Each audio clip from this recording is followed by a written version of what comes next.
2, 1. In my last post, I asked the question as to whether Muhammad was prophesied in the Bible. You can draw your own conclusions, but it seems to me from the evidence that the answer to that is a resounding no. I just want to deal with the whole question of Muhammad in this post, and really my difficulty, my dilemma in accepting his prophethood, and I don't mean that disrespectfully in any way. So I guess really, if you were to ask me, do I believe Muhammad to be a prophet of God, my short answer would be no. And the reason for that would be an a priori argument, which means that because I believe that God has said everything that it needs to say in and through his written word, the Bible, and has done everything that is needful for our salvation in and through his living word, Jesus Christ, then there's no need for any further revelation. So whether that's the Quran, whether that's the Book of Mormon, both of which came later, and there's no need for a final prophet in the way that my Muslim friends would believe Muhammad to be, as the seal of the prophets. Because Jesus is both prophet, priest and king. He fulfills all the roles. He's done it all. But that will be a very short post, so I want to dig a little bit deeper. And really, I wonder if you could help me, because I'm in a dilemma as to which route to go when it comes to Muhammad. So I can either go down the historical critique route, whereby Orientalists and some modern historians, for example Tom Holland, say that really we can know very little about the historical Muhammad. We can establish his existence, but because there was nothing written down during his lifetime concerning his life, concerning the things that he said, we can actually know very little about him. Because the sayings of Muhammad, as well as his biography, the Sirah, come some 200 or so years later, and many modern historians or Orientalists wouldn't perhaps count those as being trustworthy, in the way, similar way that they might question the authenticity of the Gospels, which is for another time. And yet, clearly, there's very little about Muhammad in the Quran itself, unsurprisingly, because it's the pure word of Allah. In other words, Muhammad had nothing to do with the Quran in that sense, save for reciting it and his followers remembering it. He's only mentioned by name 4 times in the Quran, as you'll be aware, at least in the direct sense. So we can't know a great deal about Muhammad even from the Quran itself. So we're forced to go to Islamic traditions, to the hadith literature, the sayings of Muhammad, which were recorded at least 200 years afterwards. Now, of course, my Muslim friends would claim that there's a chain of narration that goes from Muhammad as one person, faithful witness, passes it on to another.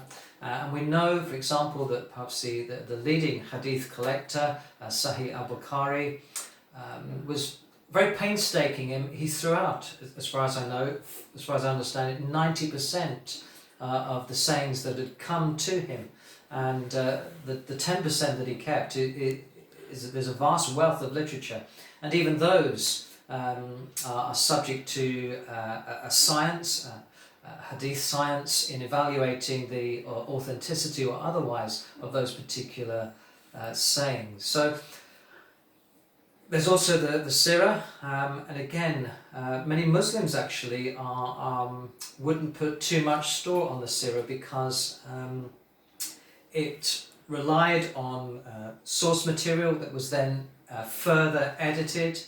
So again, it's difficult to know how reliable that material is. But for argument's sake, and I think there must be something in these traditions, there must be some of those sayings that are authentic. So if we say, okay, for argument's sake, let's say that the majority of the hadith literature particularly the ones found in the most trustworthy sources, are bona fide. They can be traced back to Muhammad, that some of the material in the Sirah relates to the life of Muhammad. What are we then left with? It's interesting that it seems to me when I speak to my Muslim friends about Muhammad that they have what we might call a rose-coloured view of his life, whereas I think we need to be objective and try and take his life as a round. I'm sure that there were many noble and merciful things that Muhammad said and did, but we have to take that into account with the less savoury aspects of his life. And I'd just like to mention two that I think are a difficulty for me, and you probably wouldn't be surprised at me raising these. The first is his marriage to Aisha at the age of 6, according to Muslim tradition. I know that there is some dispute about that, but the earlier sources and the Tafsir seem to agree that Aisha was 6 years old. The marriage was consummated when she was 9. And in one sense, I'm prepared to concede that at the time, there wasn't anything particularly unusual about an older man marrying a young, even pre-pubescent girl. But the difficulty is that Muhammad is said to be a role model for each and every generation, for our generation. And so my difficulty is which one of us who are fathers, and I'm a father, I have 2 daughters, 1 son, which one of us would give our 6-year-old to marry a 54-year-old man? We would have another name for that today. It wouldn't even be legal in our culture. So therefore, what was perhaps permissible in 7th century Arab culture is hardly translatable to the 21st century. So that's a real issue and a real difficulty, that Muhammad be a role model in that sense. And the second one is his marriage to his adopted son's wife. You probably know the story. If you want a reference, it's found in Surah 33. Surah 33 verses 40. Surah 33, ayah 4 to 5, and again 33, 37 to 38, concerning Zayd and Zainab. Zainab was beautiful by all accounts, married to Muhammad's adopted son, but we know that Muhammad found Zainab attractive. And to cut a long story short, and you can look into this, not time to really unpack it, though it was not the custom to marry your adopted son's wife at the time, it was highly looked down upon. There seems to be special revelation given by Allah to permit Muhammad to marry his adopted son's wife, and of course that has a big implication on the whole area of adoption, and that's had a massive impact down through the centuries. So again, what kind of a role model is Muhammad being in that situation? There are other areas of his life as well where you would really question, is he really the perfect role model for us today? I think there's a better role model. His name is Jesus Christ. He was perfect in every way. There was never any stain against his character. No one could find fault within him. He's the sinless Son of God, something that's attested to even in the Quran. The way that he conducted his life is the perfect role model for us in the 21st century. Follow Jesus. Take him as your Saviour.